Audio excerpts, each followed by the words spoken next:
Michelson Borges, ele é jornalista e mestre em teologia pelo NASP, é editor da Casa Publicadora Brasileira, autor do site criacionismo.com.br, autor de diversos livros criacionistas publicados pela Casa Publicadora Brasileira e editor associado da Origem em Revista. Seja muito bem-vindo, Michelson, o tempo é seu. Boa tarde, prazer estar com vocês aqui.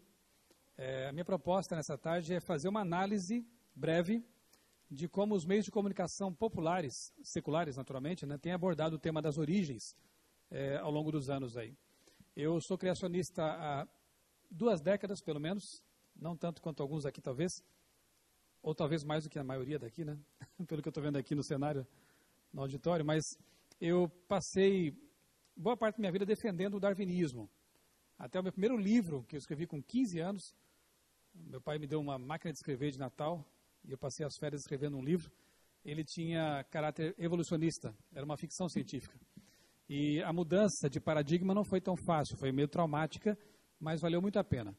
Então, esses 20 anos de defesa do criacionismo tem sido uma experiência assim, muito marcante em minha vida e repleta de significado. E, como eu sou jornalista também há cerca de 20 anos, eu tenho feito um acompanhamento, né, natural, pela profissão, pelo meu interesse no assunto, de como a imprensa tem feito a cobertura no nosso país desse assunto, né, especialmente do criacionismo. E o que eu vou apresentar para vocês essa tarde é mais ou menos isso, esse recorte, né? Será que é possível escurecer um pouquinho aqui na frente? Só para ter mais contraste aqui na tela. Distorções, incompreensões e lenha na fogueira, porque lenha na fogueira é o que vende jornal, né? Então vocês perceberão que quando pinga sangue, interessa a imprensa, porque isso ajuda a vender, né? Jornal. Então esse clima de guerra, muitas vezes alimentado, né, por setores da mídia, não precisava ser assim, não era necessário que fosse assim, mas acaba sendo porque, repito, né, isso interessa a imprensa.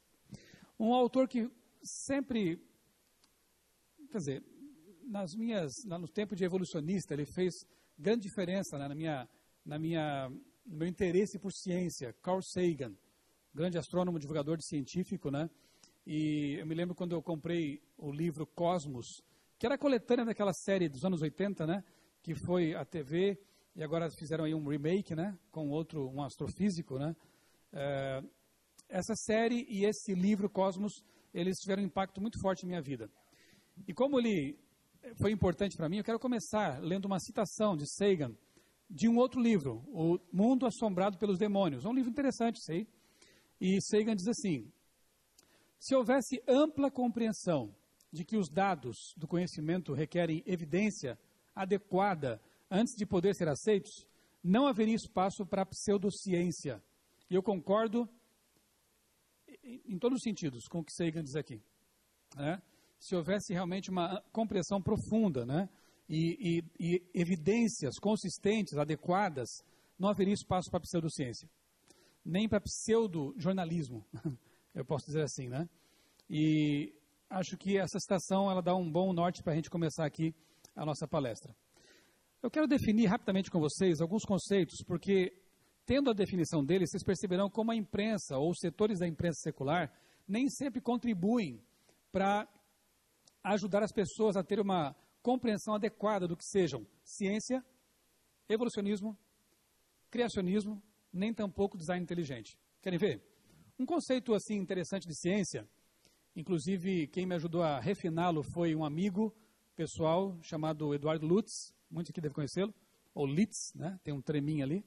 Ele é físico e é uma pessoa assim realmente dedicada também à causa criacionista, tem participado de vários eventos da Sociedade Criacionista e diz que ciência é um conjunto de métodos matemáticos que pode ser usado coerentemente em investigações ou pesquisas sobre qualquer assunto. Esse conjunto de métodos é como uma caixa de ferramentas. Nela encontramos os mais variados tipos de ferramentas para cada tipo de tarefa, desde as mais simples até as mais sofisticadas. Os pioneiros da ciência, Galileu, Copérnico, Newton e outros, né? Reconheciam a matemática como estando na base de todas as demais áreas do conhecimento humano. E também entendiam que matemática não se inventa, se aprende na natureza. Como dizia Galileu, né? Se você quer saber alguma coisa, vá lá fora e investigue, né? O grupo do Numar e outros aí estivemos envolvidos em grandes discussões a respeito de algumas definições, e nós cremos que chegamos, né, Everton, a uma definição assim mais aproximada do que seria o criacionismo, o evolucionismo e talvez também a TDI, né? Como proposta, a gente faz a seguinte afirmação com respeito ao evolucionismo. É uma estrutura conceitual, segundo a qual os seres vivos surgiram por processos naturais, casuais e a partir de um ancestral comum, e se diversificaram ao longo do tempo geológico por meio de pequenas e grandes mudanças, sem direção nem propósitos definidos. Se alguém tiver alguma correção a essa proposta, ela está aberta ainda, né? E dá para a gente, quem sabe, afinar um pouquinho mais a questão aí. O criacionismo, ou melhor, design inteligente, na nossa proposta seria o seguinte: é uma teoria científica que defende que certas características do universo e dos seres vivos são mais bem explicadas por uma causa inteligente ao invés de um processo não direcionado como a seleção natural. E criacionismo, finalmente, é uma estrutura, e na verdade essa definição a gente se apropriou de um termo que o Dr. Rivera vem usando há um bom tempo, e a gente entende que define bem a questão, né? É uma estrutura conceitual, né, Dr. Rui? Ou um modelo, né, que adota para o estudo da natureza a possibilidade da existência de um Criador. A vida teria sido criada inicialmente complexa, completa e funcional, em tipos básicos de seres vivos dotados do aporte necessário para sofrer diversificação limitada ao longo do tempo. Existem 3 principais ramificações distintas dentro do criacionismo: religiosa, bíblica e científica. Repito, uma conceituação que está aberta ainda, né?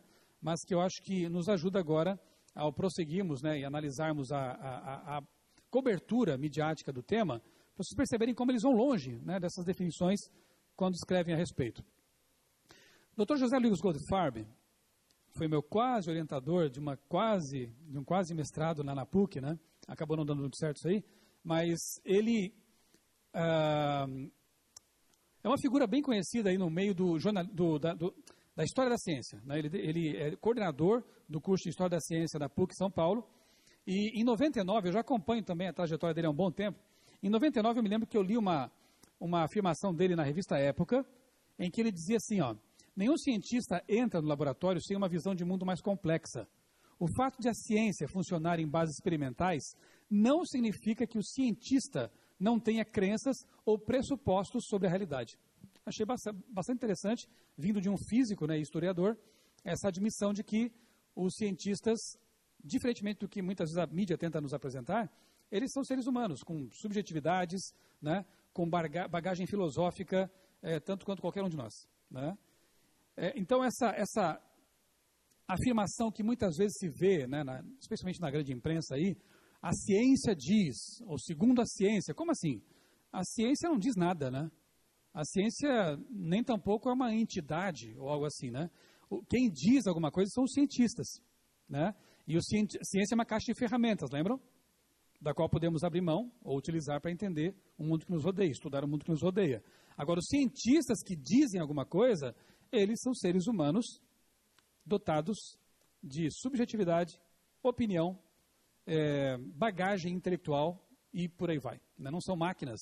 Então, é uma pena que a gente veja isso muitas vezes, né? A ciência diz, ou segundo a ciência, isso é assim, e não é por aí.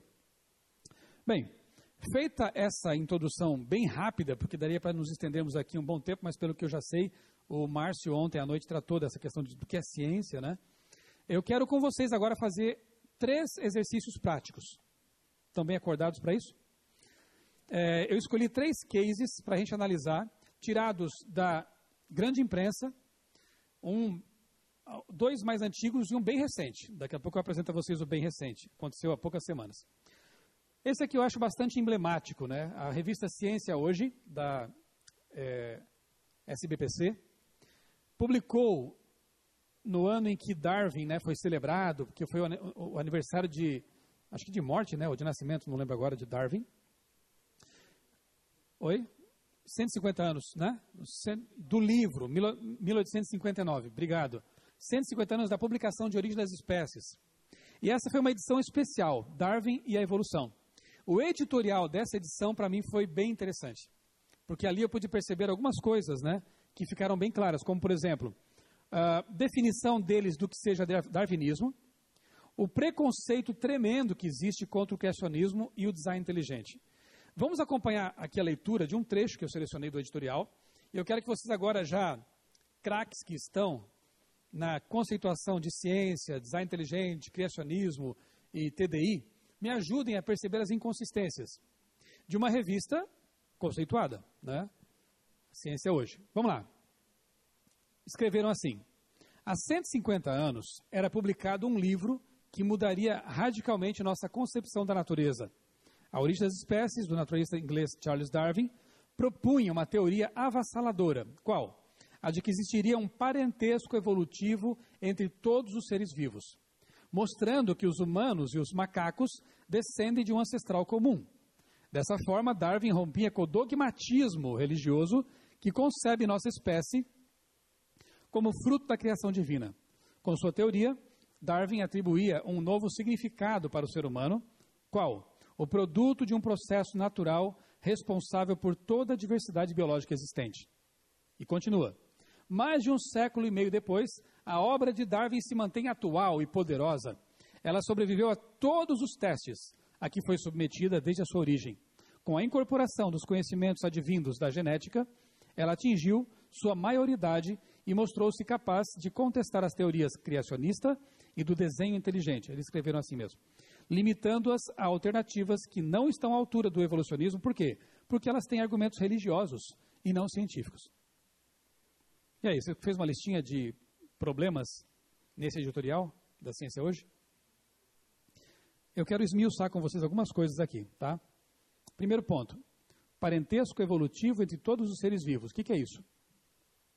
É o que alguns chamam de macro, né, ou mega evolução.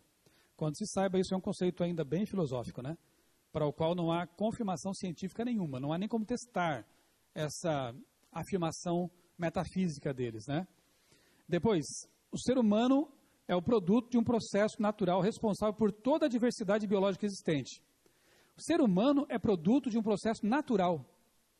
Não há interferência de um designer. Isso é ciência? Ou é naturalismo filosófico? O que você me diz? Isso não faz parte da ciência empírica, né? Você não tem como... Aliás, o próprio naturalismo filosófico é não verificável, porque é um conceito filosófico assumido a priori. Aqueles que adotam o naturalismo, né, como sua cosmovisão, eles irão à natureza e verão aquilo que querem ver naturalmente. E se houver qualquer tipo de evidência apontando para um designer, eles vão rejeitá-la. Por quê? Porque eles assumiram a priori uma visão de mundo que exclui qualquer tipo de designer externo. Deu para perceber? E eles afirmam categoricamente nesse editorial que o naturalismo é a visão de mundo que eles adotam e não é científica. Outro ponto. A obra de Darwin sobreviveu a todos os testes a que foi submetida. Eu pergunto, a macroevolução pode ser testável? Tem cientistas aqui no auditório, pode menear a cabeça assim, né, que realmente é um conceito não testável, né? E depois dizem mais que se mostrou capaz a teoria da evolução de contestar as teorias criacionistas e do design inteligente por terem argumentos religiosos e não científicos. Espera lá, quanto eu saiba, a TDI ela é abraçada inclusive por pessoas que não têm nenhuma religião. Exemplos. Temos aqui o Bradley Monton, né, que é ateu, professor de filosofia no Colorado. Ele defende que é legítimo ver o design inteligente como ciência e disse: os argumentos a favor do design inteligente são mais fortes do que a maioria percebe. Um ateu. Né? Um outro caso interessante, o do David Berlinski, né, PhD em matemática por Princeton, defende também o DI. Ele é agnóstico. Então, aquilo que a revista Ciência Hoje diz, tentando polarizar a questão como sendo ciência, sinônimo de evolução, e criacionismo, sinônimo de religião, me parece que realmente não está adequado, né? Nem um pouco adequado. Então, o que a gente percebe, né? A mídia ajuda a transformar a discussão num debate ciência versus religião, como nessa capa da Time, e assim blindam o darwinismo, transformam o Darwin num homem de ferro. E ele fica ali protegidinho dentro da armadura dele, né? Dos ataques, das críticas, das discussões, né? E, repito, guerra é muito conveniente para os jornalistas, né? Aqui, infelizmente, a minha categoria ela tem esse problema, né? Gosta de uma sensação, gosta de um conflito, né? Porque isso aí ajuda a vender seus jornais, né? Vamos para um case, segundo case aqui. A revista Época, em 2005, o Dr. Rui Vieira deve sentir um pouco de calafrios quando vê essa capa aqui, porque ele também foi um dos personagens abordados por essa matéria. A jornalista nessa época aí, a Elaine, ela me procurou. E eu fui muito prestativo. Eu falei, olha, eu posso te ajudar muito, eu posso te fornecer vários contatos. E eu prometi realmente que faria isso para ela e fiz a minha parte como assessor de imprensa do criacionismo, né? O título da matéria interna é, no princípio, era o que mesmo? E vejam, ela afirma que o resultado mais nefasto desse embate entre criação e evolução não é o surgimento de uma nova geração de criacionistas, mas as levas de estudantes que saem da escola sem entender a teoria de Darwin. Essa matéria está eivada de preconceito, de afirmações levianas, né? Por exemplo, nesse caso aqui, na entrevista que eu concedi à repórter da época, eu forneci para ela o telefone, os contatos do NASP, porque o NASP São Paulo tem um curso de biologia, e eu queria que ela percebesse que aquilo que ela pensava estava totalmente equivocado. Tanto é que, na época, o curso de biologia do NASP, ele tirou nota 4 no ENAD, sendo que a nota máxima era 5, né? É 5. E eu mencionei ela, o nosso curso lá ensina criacionismo e evolucionismo. Ele vai além dos requisitos que o MEC exige. Então e com a nota dessa aqui, quer dizer, o curso está muito bem posicionado, né? E ela simplesmente ignorou essa informação. Não foi atrás dessa informação. Eu pude saber depois. Ela também sustenta que os criacionistas afirmam que o homem, o mosquito da malária e o protozoário causador da doença responsável por 2,7 milhões de mortes anuais no mundo são criaturas do plano da criação de Deus. Faltou ler um pouquinho mais, né? Sobre o que é a queda, os resultados da involução, né, nesse sentido e tal, né? Ela coloca tudo no mesmo plano, que Deus criou a Aedes aegypti. Deus criou a barata. Minha esposa vai dizer, então não vou ser mais criacionista, né? Que história é essa, né? Que conhecimento rasteiro é esse, né? E que preconceito forte é esse? Aliás, tenta induzir ódio ao Criador, dizendo que ele criou coisas que são responsáveis por milhões de mortes. Isso para dizer o mínimo, né? É negligência total, né? A jornalista também induz o leitor a pensar que os criacionistas creem que todas as características geológicas que vemos hoje são resultado do dilúvio bíblico e não dos processos geológicos descritos pelos cientistas, como a tectônica de placas. E ela dispara a seguinte afirmação. Para a ala mais fundamentalista dos criacionistas, o maremoto que matou milhares, sempre colocando mortes, né? Suscitando um ódio contra aqueles que defendem essas ideias. Então, o maremoto que matou milhares de pessoas na Ásia, na época, não seria causado por movimentos tectônicos de placas terrestres, pois não acreditam que elas acontecem. Pera lá. Mas um flagelo enviado por Deus. Gente, é revoltante, né? Você lê isso, né? E depois de ter fornecido tanta informação, gastei uma tarde com essa senhora, passando informações, contatos, né? Mas tem mais, se segure. Aqui está a matéria interna, né? No princípio era o quê? Quando se refere ao movimento do design inteligente, a repórter da Folha, da época, diz que ele se baseia nos argumentos sofisticados e supostamente baseados na ciência, só que ela não trata de nenhum desses argumentos. Eu, sendo repórter, faria isso. Bom, se são argumentos ditos sofisticados, quais são? Faz um box ali, pelo menos, uma listinha desses argumentos, né? Para que o leitor tenha contato com eles. Não dá espaço. Depois ela ainda arremata dizendo que os cientistas não concordam com essa visão. Peraí, Michael Behe, ele é o que então? Entre tantos outros que eu citei para ela, cientistas, né? Professores acadêmicos com titulação respeitada. Ela diz que os cientistas não concordam com essa visão. Muitos não concordam com essa visão, né? Quando menciona frases do Dr. Rui Vieira, por isso que eu falei que ele iria lembrar disso com um pouco de um grau de chateação aí, né?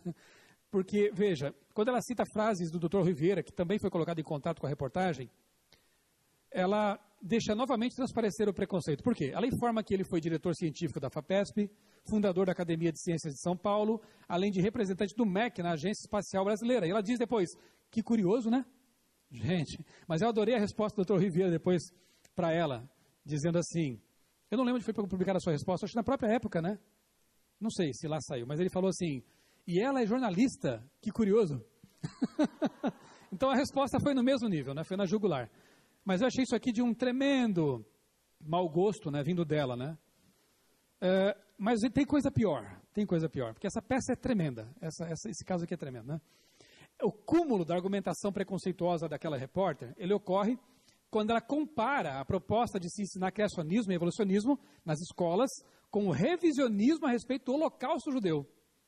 Mas que comparação mais esdrúxula é essa? Olha só.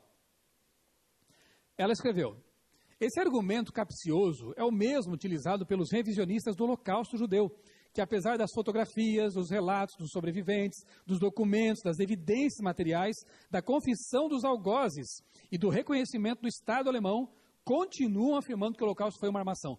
Gente, os revisionistas não têm razão para fazer isso, porque eles têm documentos, provas materiais. Mas eu pergunto, a macroevolução tem esse tipo de documentação? Então é uma comparação absurda, né? Dizer que os criacionistas são como os revisionistas do Holocausto, né? Porque se houvesse documentação tão forte quanto há para o Holocausto, e não experiências que já caíram em descrédito, né? Você sabe muito bem que experiência é essa? Não haveria um cientista hoje que defenderia o DI ou o criacionismo. Não é verdade? Mas é justamente a falta de documentação ou de evidências consistentes, como dizia Sagan, é que faz com que muitos cientistas não advoguem o darwinismo. Daqui a pouco eu vou falar de um aqui que não tem nada a ver com o criacionismo e, no entanto, questiona, em bases científicas também, o evolucionismo, ou a macroevolução, pelo menos.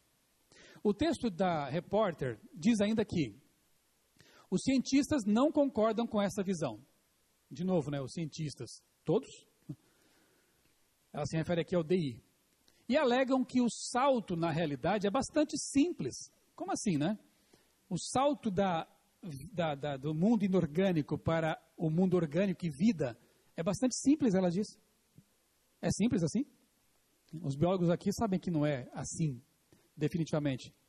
O salto das substâncias inorgânicas para uma célula complexa, viva, com todo o maquinário autônomo e com o seu conteúdo de informação necessário para o seu funcionamento e reprodução. Não se resolve esse assunto com uma simples frase. Coisa que ela tenta fazer na matéria, né? Vamos para o caso número 3. Segure-se.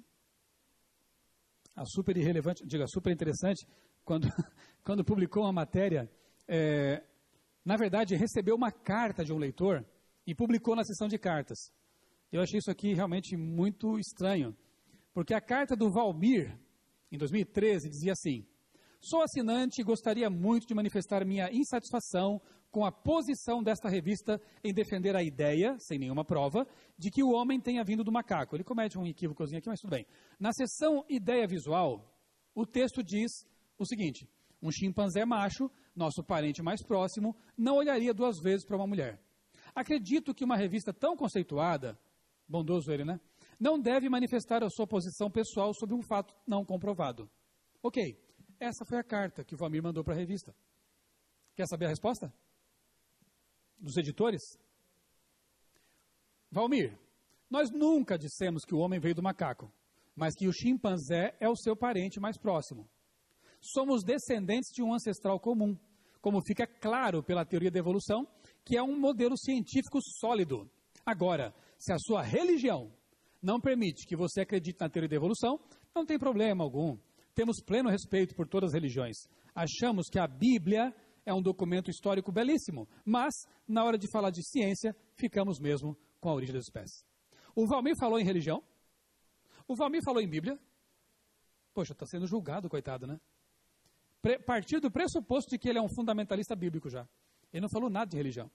Ele só reclamou do fato de que a revista está apoiando uma ideia que para ele não tem prova. E o Valmir não está errado, né? Então você vê que eles já se armam, né? Eles já entendem que a pessoa que está questionando a evolução só pode ser um religioso. E não são só religiosos que questionam a macroevolução, né? Gostaram dos casos que eu selecionei para vocês? Mas tem um aqui mais recente. Vamos para o caso número 4. Você sabe que recentemente a Mackenzie, em São Paulo, inaugurou ali um espaço, né, para pesquisa em design inteligente. O Everton, eu, quem mais? Danilo também, você também. Alguns aqui do Numar, eu estive lá também. O Márcio também estava lá. Tive a grande oportunidade, um sonho realizado de entrevistar o Michael Behe, pessoa super acessível, super finesse, né? E já postei, inclusive, lá a entrevista com ele no meu canal. E a única emissora de todas as que receberam release informando desse evento, que traria ao Brasil, que trouxe ao Brasil cientistas respeitados no DI, foi a Record. Ela enviou um repórter lá, fez até uma matéria interessante, né? Bacana, e nenhuma outra. Mas a Folha de São Paulo, curiosamente, fez uma matéria. O repórter não estava lá. A gente chama isso de matéria de telefone, né? Você depois vai atrás dos fatos, mas não esteve presente. E eu detectei algumas coisas muito estranhas também nessa matéria aqui. Um trecho dela. Os defensores do DI, cujas ideias são rejeitadas pela maioria da comunidade científica, argumentam que os seres vivos são tão complexos que ao menos parte de suas estruturas só poderia ter sido projetada deliberadamente por algum tipo de inteligência. A instituição americana Discovery Institute está entre os principais promotores da causa do DI e já sofreu derrotas judiciais. Judicial, eu quero saber derrota no campo científico, né? Mas tudo bem, deixa para lá. Eles querem usar isso aqui como peso para dizer que o DI é descaracterizado. Perdeu algumas causas, né, judiciais. Lá nos Estados Unidos. Por defender que a ideia fosse ensinada em escolas públicas em paralelo com a teoria da evolução. Hoje, a explicação mais consolidada sobre a diversidade da vida. Bom, agora não estou entendendo, já muda de assunto, né? Diversidade, biodiversidade, beleza, a gente aceita o mesmo tipo de explicação, né? Seleção natural, mutações limitadas e por aí vai, né? Não tem problema nenhum com isso aqui. Agora, aqui tem problema. A ideia do consenso. E eu estou lendo agora um livro aqui que eu quero indicar para vocês, de Tom Bettel. Manual Politicamente Incorreto da Ciência. É muito legal. O autor, inclusive, tem um senso de humor aqui bem afiado. E para vocês terem uma ideia de quem é esse camarada, não é criacionista, tá? Não é TDIsta. O Tom Bettel, ele cresceu na Inglaterra, graduou-se na Universidade de Oxford em Filosofia, Fisiologia e Psicologia no ano de 62. Vive em Washington, é editor sênior da revista American Spectator e tem escrito para muitas publicações, como, por exemplo, New York Times Magazine, Atlantic Monthly e outras mais aqui, a listinha não é pequena, e frequentemente sobre ciência. Tom Wolfe, tremendo de um escritor do New Journalism. Tom Wolfe é um jornalista aclamado, autor, por exemplo, de A Fogueira das Vaidades e outros livros, considera Bettel um dos ensaístas mais brilhantes da atualidade. Esse é o camarada. E sobre essa questão do consenso, logo de cara aqui, o livro traz, me permitam aqui ler um trechinho para vocês. Eu não li todo ainda, estou lendo nas minhas viagens por aí, quando sobra algum tempinho, né? Os retalhos de tempo, como dizia Ellen White. Bettel escreveu o seguinte: o truque básico usado atualmente é simples em sua descrição, sofisticado em sua execução e extremamente efetivo em seus resultados. Trata-se de vender a ideia de que consenso é sinônimo de verdade científica. Ou seja, se todos ou quase todos os cientistas apoiam ou aprovam uma determinada teoria, ela é verdadeira. Essa ideia é falsa e é o exato oposto da ciência, ramo de atividade humana em que um único indivíduo pode estar certo e toda a sua comunidade errada. Aliás, a ciência só progride verdadeiramente por saltos que se dão quando certo indivíduo, contra todos e contra as suas próprias concepções, descobre um fenômeno ou situação que demanda uma nova teoria, um novo conjunto de concepções, uma visão diferente, às vezes completamente diferente, de todo o seu campo de estudos. Mas para a grande mídia, se todos os cientistas, não todos, mas todos aqueles que estão dispostos a manipular a mídia, concordam com algo, isso então é verdade científica imutável. É verdade que na maioria dos casos, depois de alguns anos, o consenso se volta para outras coisas. Às vezes o contrário do consenso anterior. E aí, a verdade imutável muda miraculosamente. Gostei do cara.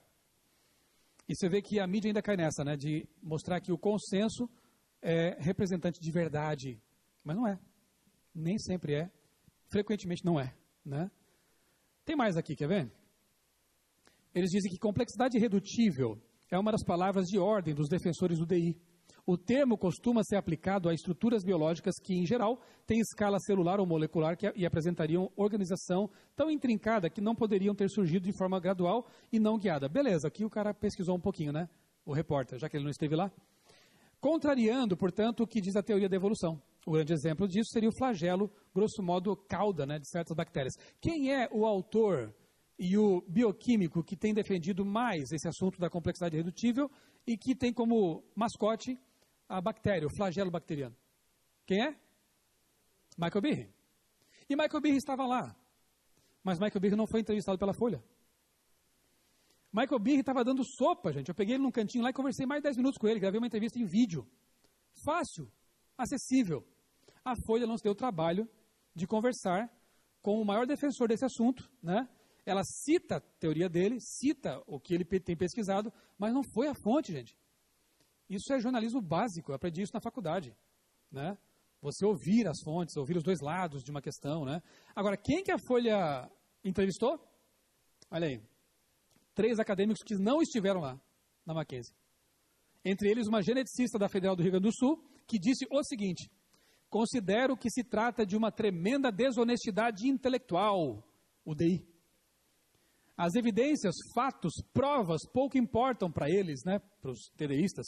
O que importa é a narrativa, construída de forma que se coadune com a ideologia ou crença do sujeito. Meu amigo, é exatamente isso que fazem os macroevolucionistas. Eles têm uma narrativa, uma metanarrativa, né, um discurso pronto e tentam encaixar os fatos de acordo com esse discurso. Ela inverte o argumento e chama de desonestos, intelectualmente desonestos, os que defendem a TDI.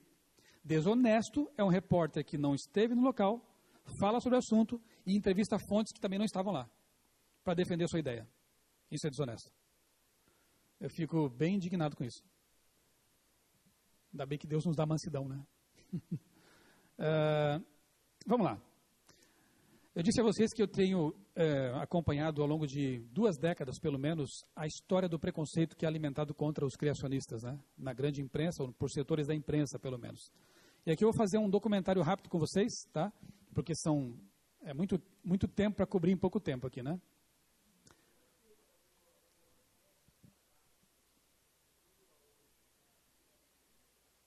A Folha. Olha, a gente está cansado já de se manifestar. Já escrevi muitas vezes para a Veja, para a Época. Mandei, sim, um e-mail para a Folha. Né? Eu procuro sempre acompanhar e manifestar. Mas o pessoal da Torre de Marfim não dá muita importância não, viu? não se importam muito com o que a gente faz. O que eu faço é usar a minha imprensa marrom, que é o blog, e lá eu publico. Né? E, de repente, um dia chega a algum lugar esse tipo de manifestação. Escrevi, sim, uma crítica a essa matéria da Folha lá no meu site. Pelo menos isso dá para fazer, né?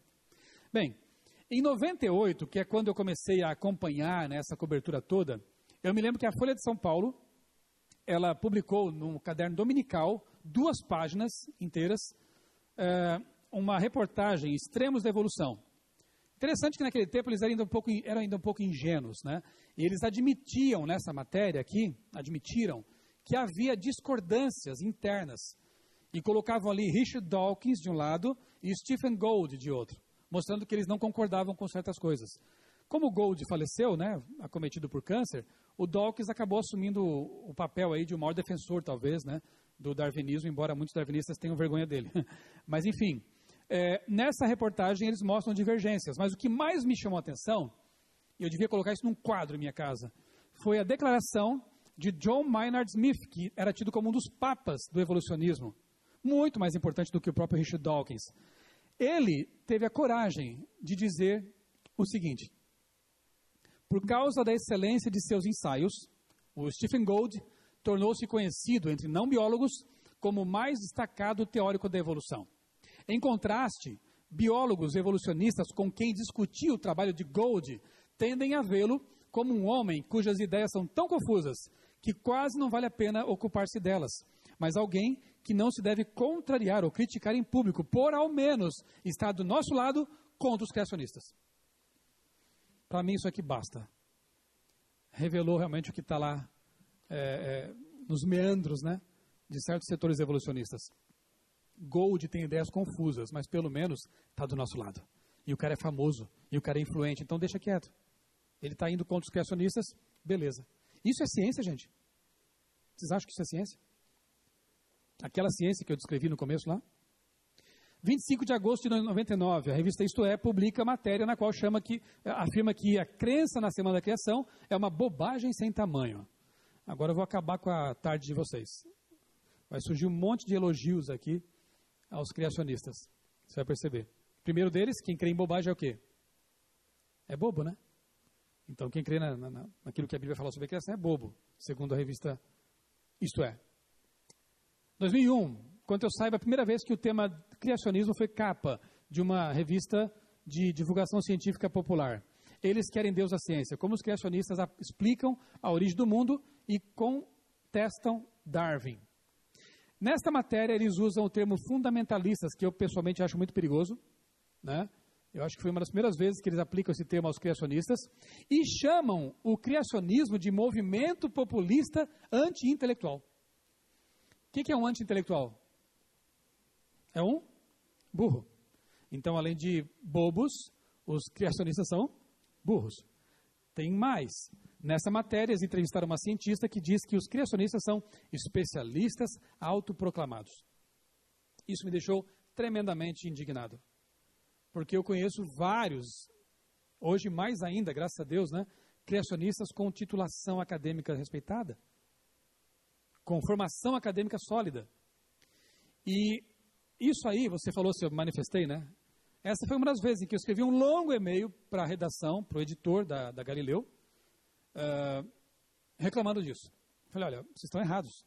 Eu conheço vários criacionistas que são cientistas, pesquisadores, vocês podiam, pelo menos, ir atrás disso, né? E aí, pela primeira vez, eu recebi uma resposta. Só que eu fui cutucar a onça com vara curta e me dei mal. Porque a proposta foi, vem aqui a São Paulo para a gente fazer um chat na internet aqui, você discutir com os leitores. Aí assim, caramba, o que eu faço? O que eu fiz, né? Eu vou lá discutir, né? Eu sou só um jornalista. Aí eu tentei dar uma de assessor de imprensa de novo. Olha, eu conheço vários doutores aqui, eu posso enviar aqui o doutor Naor, né? Se o doutor Rui estiver disposto, eu posso pedir para ele ir também. Posso enviar a doutora Márcia de Paula. Aí eles contra-argumentaram, não, mas a gente precisa de alguém que tenha, seja acessível, que tenha um discurso compreensível. De repente vem um doutor aqui e não consegue participar de um chat na internet. Eu assim, poxa, eles têm um pouco de razão aí também, né? Aí eu orei, pedi a Deus orientação e entendi que eu deveria ir. Mas eu convidei a doutora Márcia para ir comigo. No meio do caminho entre Tatuí e São Paulo, dá 150 quilômetros, né? O telefone toca e eles dizem assim, é o pessoal da Galileu, né? Olha, volte para casa porque houve um problema aqui em nossos servidores. O sistema caiu. Coisa estranha, né? A Globo. Aí eu perguntei, mas tá, vocês vão remarcar esse chat? Vamos, aguarde. Até hoje. Aguardei sentado, deitado. Eu fiquei muito chateado. E sabe por que eu também fiquei chateado? Porque durante algumas semanas, essa fotinho aqui, eu sei que não parece mais, faz tempo já. Essa fotinho ali ficou lá no site da Galileu. Eu tirei foto só para provar para vocês que é real. Converse com o jornalista. E a mínima explicação que deram foi essa linha aqui, ó, cancelado por problemas técnicos. Mas nenhuma explicação, né, adicional, nenhuma remarcação, nunca mais fizeram contato comigo. Eu mandei um livro Origens para o editor, nenhum muito obrigado. Mandei outra literatura da SCB, nenhum muito obrigado. Aí me irritaram. O que eu faço agora então? Eu vou escrever um livro. E eu escrevi um livro. Não tem especialista de verdade no criacionismo? Eu vou juntar 12 então. 12 apóstolos, 12 cientistas. E nesse livro eu entrevistei 12 criacionistas, né, entre os quais Dr. Rui está aqui, Dr. Naor, o professor Ritter, o Michael Behe, na época concedeu, até presenteei, ele não tinha recebido ainda, né, ele presenteei agora na Mackenzie com o livro ali, ele ficou bem feliz de ver ali a entrevista. 12 pesquisadores. Mandei para Galileu e pensei, minha parte eu fiz, lavei as mãos, né? Sacudi a poeira das sandálias, né? Eu fiz a minha parte. Eles sabem que publicaram uma inverdade. Há muitos criacionistas com titulação acadêmica, não são especialistas autoproclamados, são sim especialistas, né? Só para vocês saberem, eu não sei se vocês sabiam dessa história, os bastidores aqui desse livro, né? Esse livro nasceu dessa minha indignação com aquela revista. Então agora você já sabe. 3 de janeiro de 2005, de novo, aquela matéria. Ali chamam os criacionistas de ignorantes. Então como é que está a listinha aí? Bobos, burros, ignorantes, fundamentalistas. Tá bom? Pode piorar, acredite. Sempre pode. Maio de 2005, a revista Ciência Hoje, de novo, né? Considera o ensino do criacionismo uma esquizofrenia pedagógica. Márcio é um esquizofrênico, sabia? Você ensina isso na escola? Bobos, burros, ignorantes, fundamentalistas, esquizofrênicos. Será que pode piorar? Pode sim. Quer ver? Aqui, em 2006, a revista Veja publicou uma matéria sobre o choque civilizacional, Ocidente, Oriente e tal, e diz que a tese bíblica de que Deus criou todos os seres vivos é treva. Então são pessoas obscuras, né? Quem crê nisso, né? Vive nas trevas.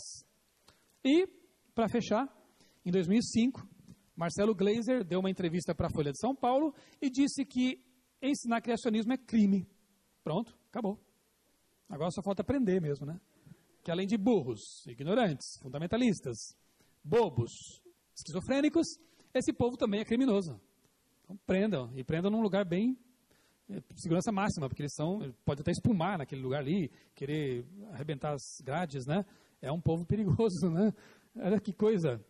E o público lê, né, essas publicações populares, assistem programas como esse, por exemplo, em 2012, o Globo Ciência dedicou um programa inteiro sobre o criacionismo. Detalhe, não entrevistaram um criacionista.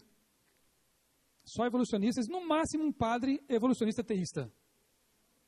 Que jornalismo é esse, né? Em 2011, uma matéria especial sobre os 10 anos, né, do atentado lá de Nova York. Olha o que disseram nessa matéria. Assim como outras formas de radicalismo religioso, o fundamentalismo exige que se viva sobre uma interpretação literal e, portanto, originalmente pura dos textos sagrados. Quem é, para a grande imprensa secular, quem são os fundamentalistas? E numa palavra, resuma. Criacionistas. De preferência os bíblicos, né? Esses são os fundamentalistas. Só que você sabe que essa palavra hoje em dia tem uma conotação muito, muito negativa. E talvez desse para fazer uma outra palestra aqui sobre essa questão do fundamentalismo aplicado aos criacionistas. 2012, o Estado de São Paulo tratou do criacionismo, uma matéria ali grande até, mas entrevistou apenas um cientista que discorda de aspectos da teoria da evolução e 3 cientistas evolucionistas.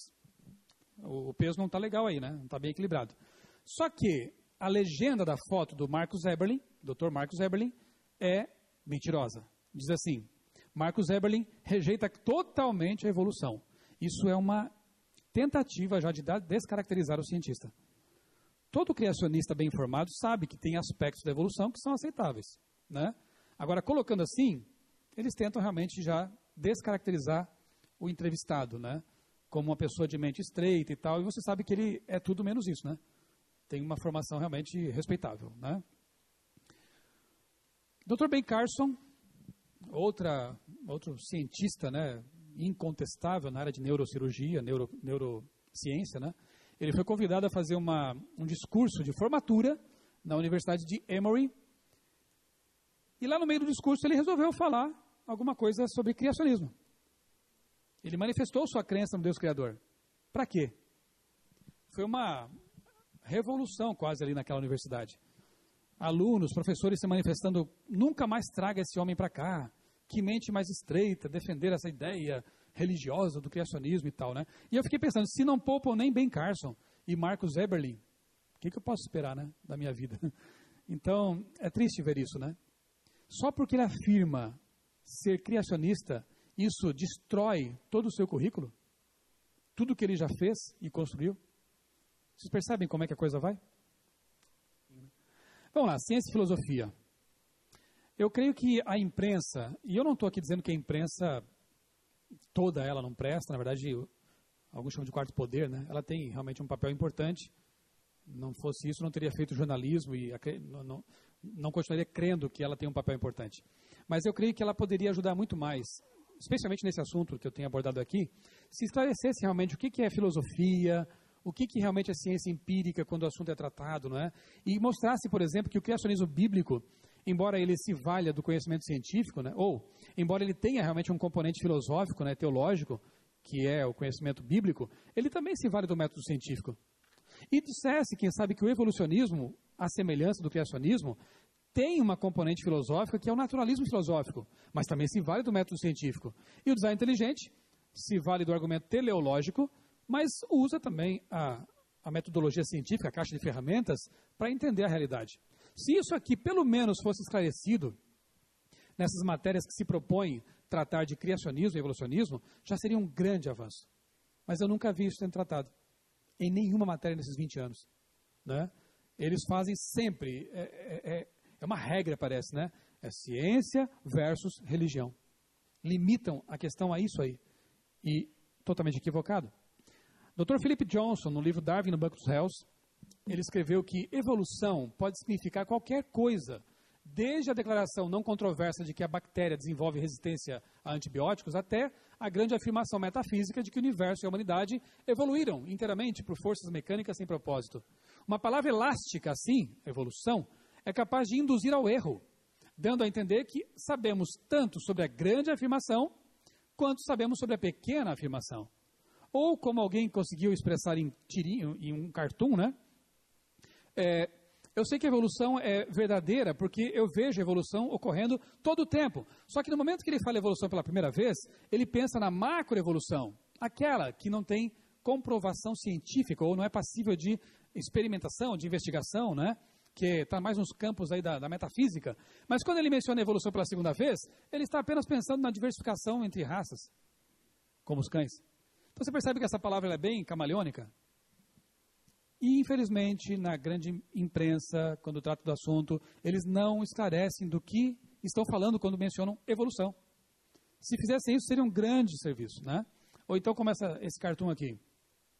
Eu vejo a evolução ocorrendo em meu laboratório, pois é um fato, né? Isso é um fato. Quando ele pensa em evolução, esse cientista, ele está pensando aqui em mudanças limitadas em pigmentação, formato de asas em borboletas. Mas o garotinho que foi alimentado pela Veja, pela Isto É, pela Super Interessante, pela Ciência Hoje até, ele já pensa na macroevolução, naquele desenho lá que não tem nada a ver. Você percebe? Na cabeça dos especialistas é uma coisa, do grande público alimentado pela grande imprensa é outra, infelizmente. Aqui, só para completar a série de tirinhas do personagem que eu criei junto com um amigo lá de Tatuí, o professor Atelmo, que é da turminha do cético. Né? Eu até tenho que achar mais tempo para produzir essas tirinhas, porque falta pouco tempo para muita coisa, né? Mas, enfim, alunos, não temos todos os detalhes, mas sabemos que evoluímos. Então, está aqui os detalhes que eles têm, né? Mas tudo aqui não sabem. Ok? Vamos lá. Curiosa e ironicamente, quando a imprensa secular aborda outros assuntos que não sejam criacionismo, como, por exemplo, 2 brasileiras são parte de um estudo sobre reencarnação. Bom, deve ser um estudo sociológico, um estudo antropológico, né? Alguma coisa assim, psicológico. Não, olha a editoria, ciência. Quer dizer, reencarnação é ciência, né? Criacionismo é religião. Eu brinco, digo, para esse mundo que eu quero descer, está muito confuso. Está muito complicado, eu não entendo mais quase nada do que está acontecendo nesse planeta, né? Comecei com Sagan e quero terminar com ele. E eu acho que eu vou conseguir dentro do tempo que me foi proposto.